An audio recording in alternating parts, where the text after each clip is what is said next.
Greetings all, Ferrari Man 601 here. Welcome back to F1 2019, and welcome back for the first time in a long time to a commentated classic race. Yes, 25% here around Interlagos, and we're driving the Williams FW14B. We've got a full field of classic cars.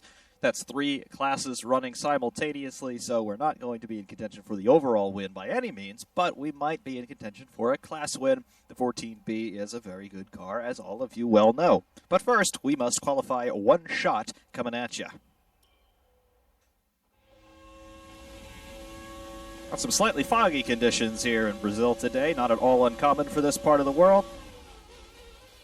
Of course, the weather is often changeable here, which does mean that we get some interesting races from time to time.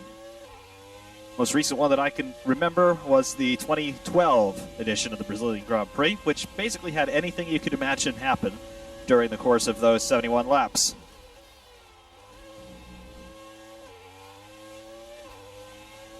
Won't be doing 71 laps today, and right now it's just 1 lap on offer for this qualifying session, currently in P2 of 6 in the Class 2 runners here. Now provisionally P1 as we are about halfway through this lap at this time. We'll see if we can maintain this pace.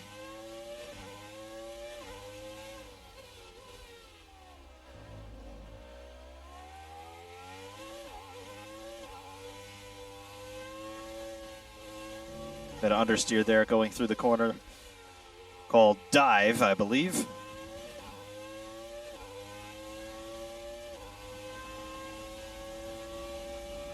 And the long full throttle blast gradually turning to the left as we come back up start finish. Very steeply uphill here. Provisionally P1. Is it good for P1 though in class? About to find out.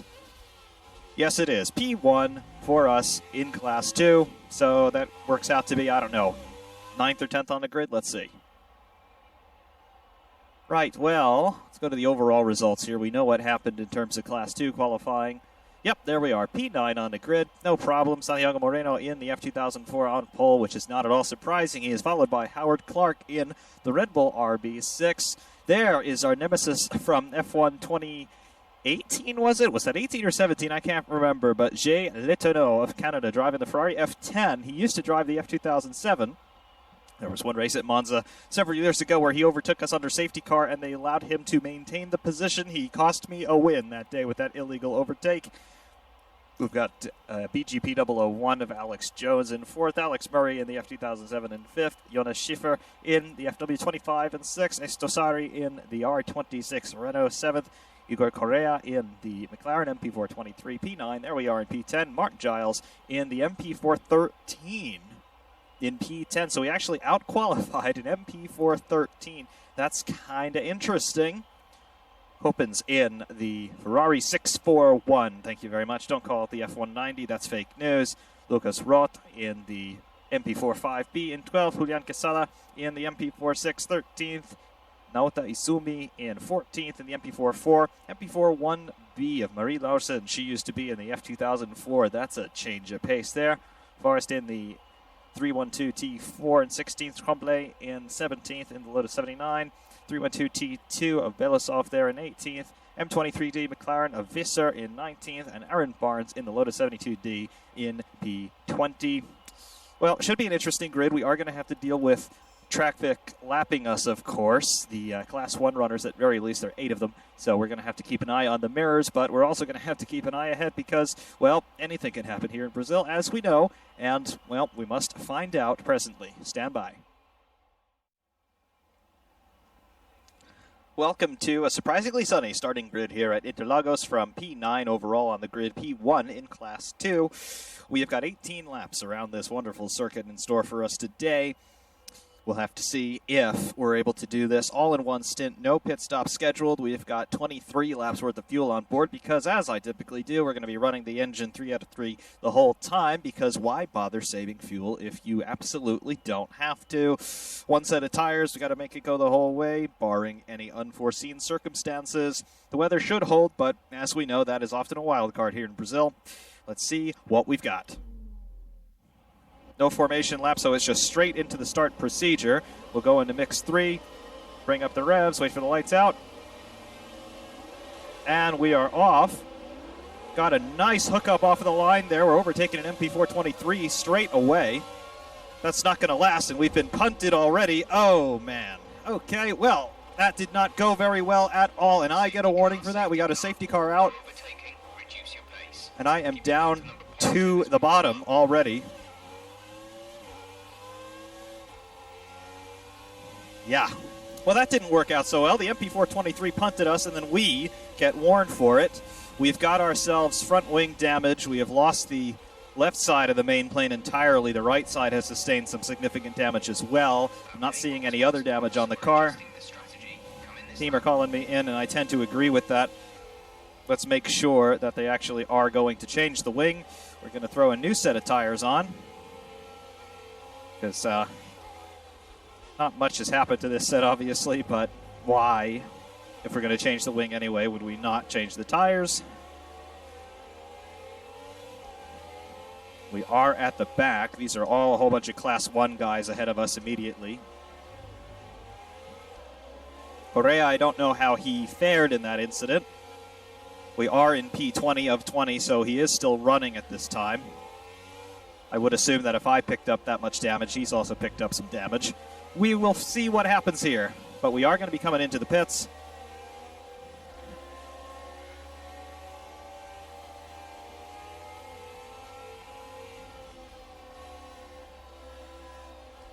Try not to speed on the way in. There's the limiter line. All right. Well, at least the safety car came out. We're not losing a ton of time here. Not as much as we could be losing. We will be able to catch the end of the queue at the end of this. Exit now. All right. So basically, back to where we just were at the end of the field. However, we will be at the end of the Class 1 runners, or the Class 3 runners, rather, and then they will be easily disposed, we do hope.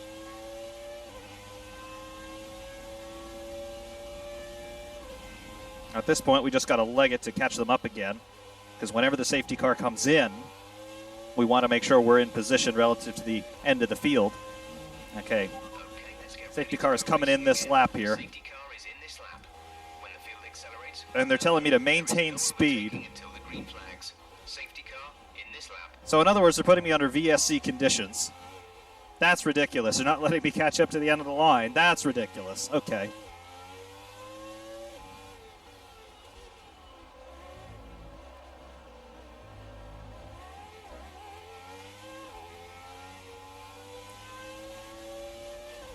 Speed limiter is no longer active, and we're green. Okay, so now we are in no man's land. This has not gone well. Class 1 runners are still going to be rather easy to catch, but our peers in Class 2, keep messing that up. Class 3 runners should be pretty easy to catch. Our Class 2 peers are going to be well down the road, however. See, another safety car would pay some dividends right about now, but I very much say that's not happening.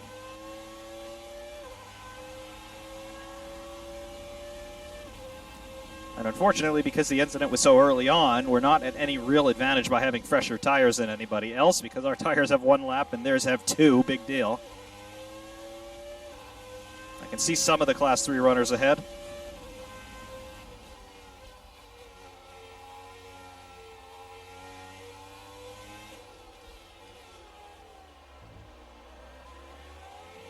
We just got to get past them, because these are passes for position, technically speaking. Although we're not in class, they are passes for overall position. I hear some of those V10 cars coming down start-finish behind us. This is Barnes. Dispose of him rather quickly. And coming up to Visser here. In the McLaren M23, I believe that is. Goodbye. Tremblay and Belasov. Yep, I'm coming through. Don't move over on me, thank you very much. Yep, I'll take that.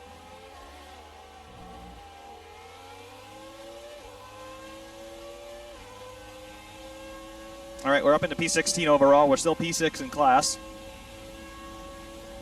Let's see a couple other cars in front of us. Those are Class 3 runners.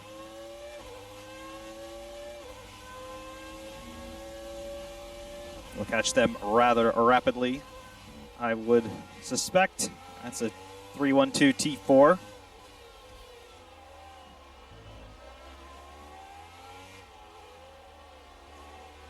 For the historians among you, yes, that's Jody Schechter's championship-winning car.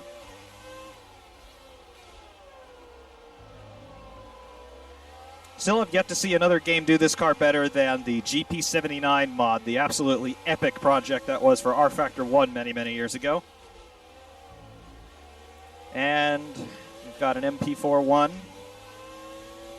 up ahead. That's Larson, of former F2004 glory. You got a raw deal on that one. See ya. Okay, Izumi is the next car in line. 3.5 seconds up the road. And we can see him.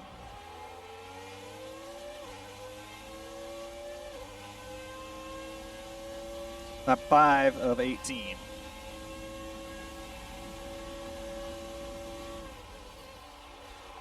I do think that is some crap that they wouldn't let me take the position at the end of the line after the safety car. Why would you speed limit me like that? Safety car means that you can gain track position, you just can't overtake. But whatever.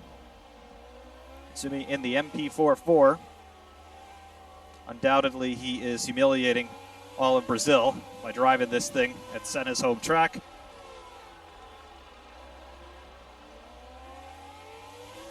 And we are P5 in class.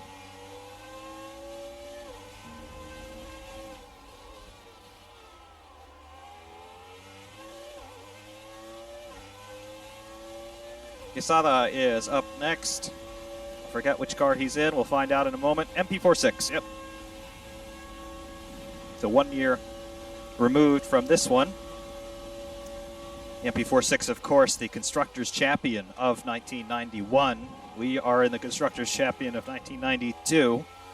A fundamentally different machine this is relative to that one. Semi-automatic box, obviously. Active suspension coming on. Yes. Technical powerhouse up against one of the last traditional Formula One cars. And the difference in performance, as you can see, is quite stark. Not even a fight up into P4 in class now. And a 4.5B up ahead, I believe that is.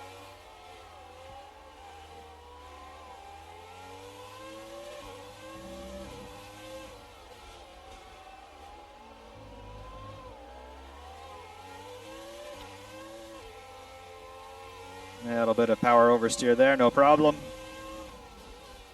I'm still having to recalibrate my brain slightly to contend with the absolutely deplorable physics of this game, from a sim racing perspective, that is. From a generalized fun-having perspective, well, it's pretty fun. Really push the regulations to the limit there with that overtake, going over the white line. Who cares? I say if it's paved, it's in bounds. Fight me, but don't at me. Thank you.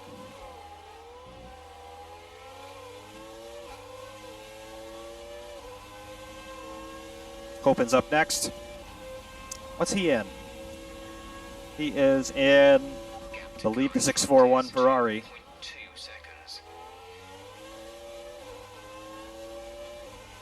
And indeed he is. This also should be relatively easy. Really, the Class 2 runners, a bit mismatched in my opinion. 14B is such a strong car that anything that came before it is a little bit at a disadvantage, I would say.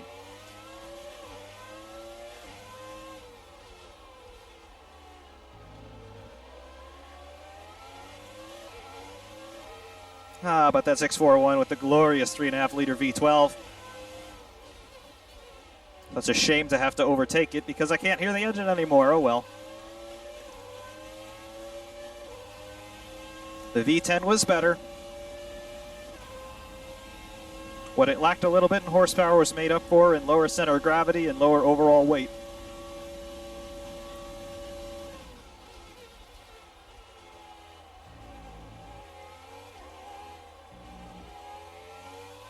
And we are now in P2 in class. Giles is the last car ahead. We got 10 laps to go. Keeping an eye on the sky. Broken clouds right now. Looks good. We are 11.7 seconds back from our class leader at this time. We got to make up some serious time, and we've got 10 laps to do it. We need to make up about 1.5 seconds per lap if we're going to have any chance of a class win here. We'll see if that's at all possible. I believe he's in the MP413, which is well newer than this car. This is from 92. That one's from 98. They have very little in common with each other. Both semi-auto cars and both V10 cars, but that's about where the commonalities end.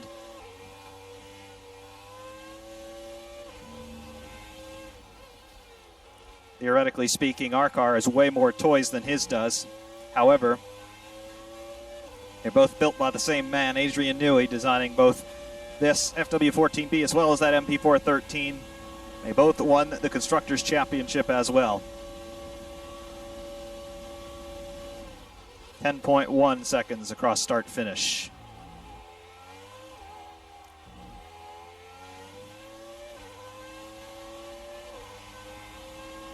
Our fuel is plus 2.92.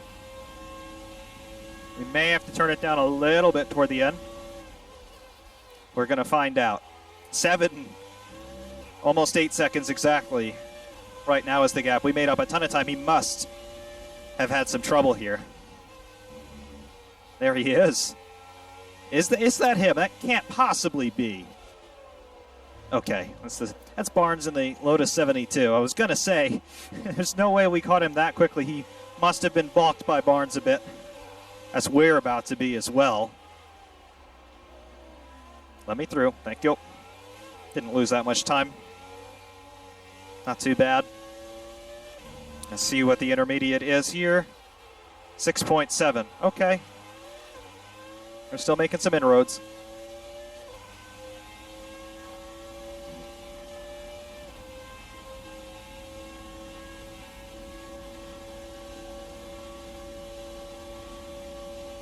.22.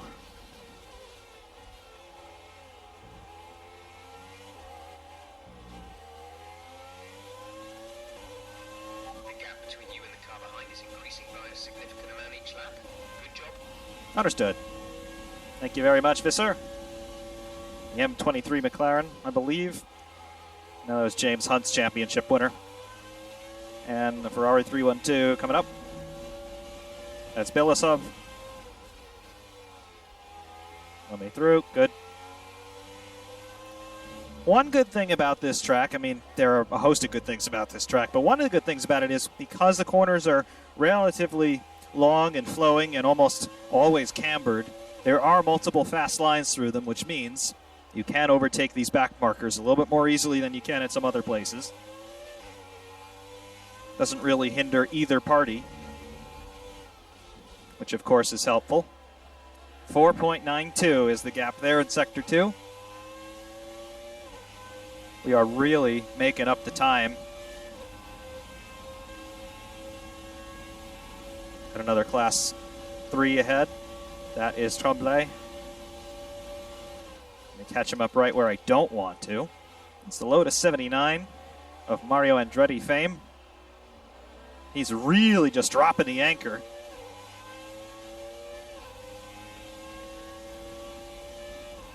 What is the gap? 6.2. We lost some time there.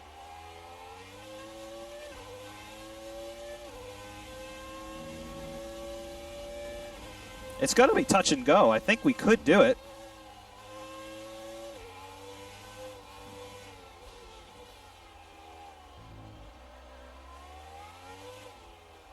But of course, catching is one thing. Getting around the guy is quite another. And he is in the MP413, remember.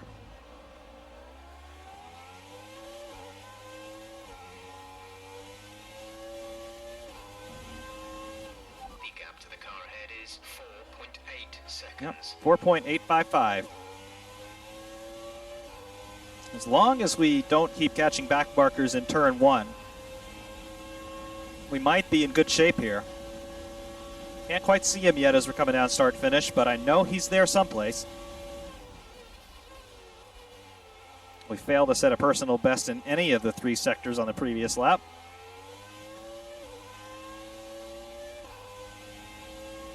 We'll see what happens as this lap unfolds. Lap 12 of 18. Fuel is plus 1.90. There's a personal best in Sector 1. I could just barely pick out the roll bar of that McLaren as he was cresting the hill there where we are now. There he is. I see him. Waiting for Sector 2 times to come up. 20 seconds back to Copens, though. That's pretty awesome. The rest of the Class 2 runners are just nowhere. Should get a Sector 2 intermediate in a couple of seconds here. 3.154. Another personal best in Sector 2. And lots of screen drops here. In terms of frame rate, seems to have stamped itself out. Personal best Sector 3.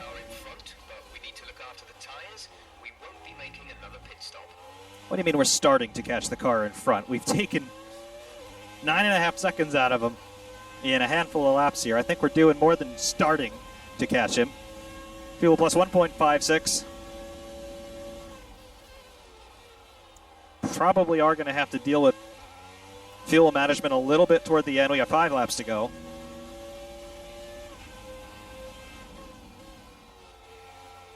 There is that McLaren. It's got some lap traffic up ahead. If he gets bogged down, this is a big opportunity for us. And they have let him through. We're going to catch the lap traffic right where we don't really need to. It's a 3-1-2-T again.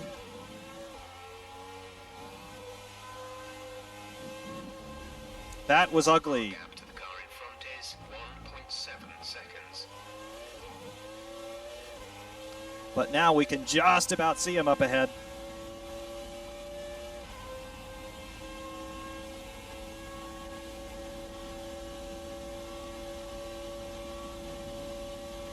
.122. I can hear him now. Very distinctive exhaust note from the Mercedes Ilmor in the back of that car. Weather still appears to be holding. See, if it were to rain right now, all hell would break loose. It does not appear we're going to have to deal with that eventuality. More lap traffic coming up for the both of us.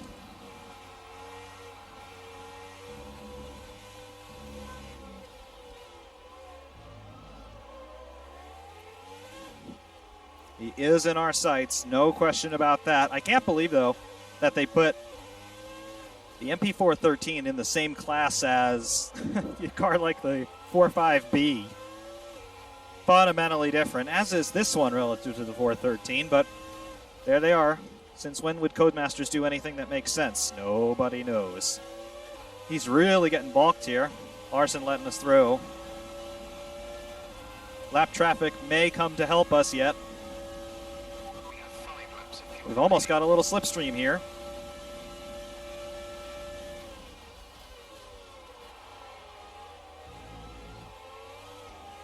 Oh, he is tantalizingly close. We've got some more back markers coming up. Yellow flag.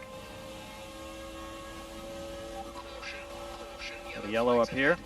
No overtaking through the caution zone. Be careful until you see somebody off there. Oh, man, we got 2 back markers coming up now. All right, we have to channel the Mika against the Michael and the Ricardo Zonta at Spa. There's one gone.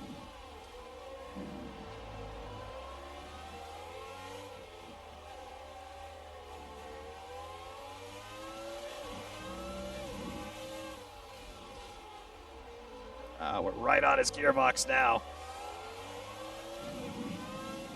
I dare say this is almost in the bag here. We try to dive down here. Not quite close enough to do that. A little bit of oversteer. He's going to get us on traction. But we will have a little bit of a slipstream coming down start finish. We got 3 laps to go. Come on. Fuel is plus 0.61.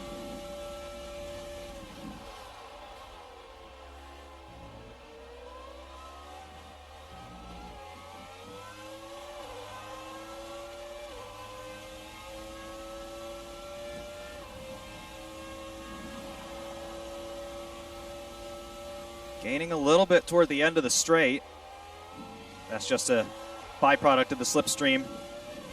Really tucked into it now.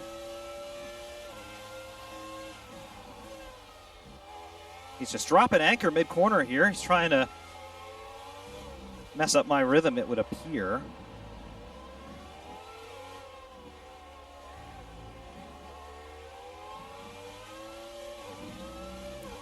We really have to avoid wheel spin in the traction zones if we're going to carry the momentum down a straight. That's Bielosov. We pretty much burned off our excess fuel. We'll be back on target soon. Look at that, yes! Turn the engine down. Had to use the lapped traffic to our advantage. Bielosov has no idea what just happened around him. If he's anything like his countrymen Vitaly Petrov and Daniel Kvyat, he is going to be screaming on the radio right now, complaining about something, and then running into the back of an innocent bystander. We're being harried here by Giles in the MP413, trying to pull away. We are going to have to turn the engine down here to make it to the end, just by 1 lap here, but There's only 1 lap of fuel remaining. there's Izumi in the 4-4. He's going to hold us up big time, catching him right up here. I believe this is the Ferradura corner. He's led us through. He's balked the 413. Yes, he has. Haha, that's perfect. That's exactly what we needed to happen right there. We are going to turn our engine down through this twisty bit. A little bit of an insurance policy to make sure we make it to the end. We just have 1.5 laps to go.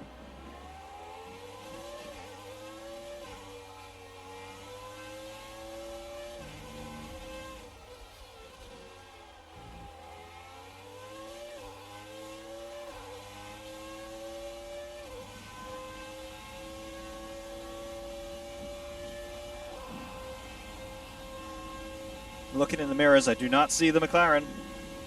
What is the time? Final lap of the race. 1.5. Fuel is plus 0.17. McLaren is coming back. Turn the engine up briefly. Santiago Moreno has won the race in the F2004, I think. Tremblay in the Lotus 79. He'll need to let us through in a hurry. Hopefully he does so. Forcing me off the track, why don't you? But he balks the McLaren again. I can forgive him for his boneheaded, stupid move.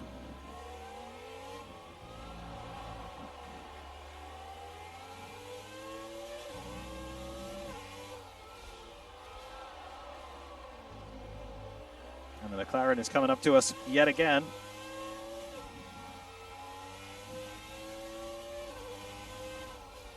We just need to have a clean exit out of here. And there it is. We're golden.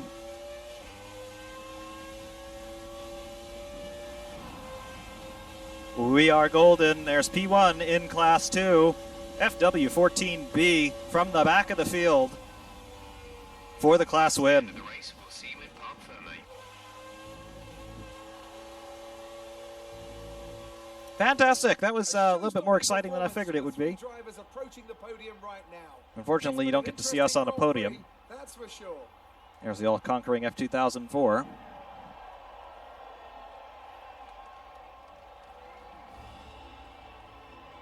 And, of course, the wonderful post-race celebrations.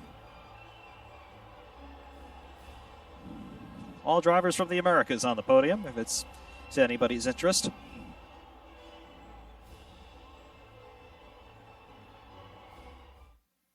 And here we are with the final results. Let's take a look at the overall standings first. Santiago Moreno winning In the F2004, much to nobody's surprise, Letourneau in the F10 Ferrari in second. I'm not at all happy to see that happening. Howard Clark down one spot from P2 into P3 with the RB6. Estosari in the R26 Renault. Alex Murray, Jonas Schiffer, Igor Correa. He's the one who ran into the back of us. He actually managed to come up a position relative to where he started. That's ridiculous. There we are, P8. We technically started in P9, but there we were for the class win and for 8th overall. Giles, Copens, Roth, Quesada, Izumi, Larson, Forrest, Tremblay, Belousov, Barnes, and Visser there are your finishers. Daniel Jones in the BGP 001 failed to finish. He was the reason for the caution down in turn 4 toward the end of Sector 1 there. But, yes, we had a safety car. Big incident at the start. We were involved in it. Correa ran into the back of us and still managed to finish ahead of us. That's interesting, but so it was. A class win in the 14B Williams. Not too bad, I must say. I'll take it. All in a day's work. Anyway, yes, this is a return for me to these classic races, commentated, and, well, considering doing more of these, hopefully you enjoyed this one. A little bit of a blast from the past in terms of what we were doing in 2017 and 2018. Really fun time making these, and hopefully you enjoyed it. So, until next time, thank you all very much for watching. Ferrari Man 601 saying thanks, and of course, we will see you soon.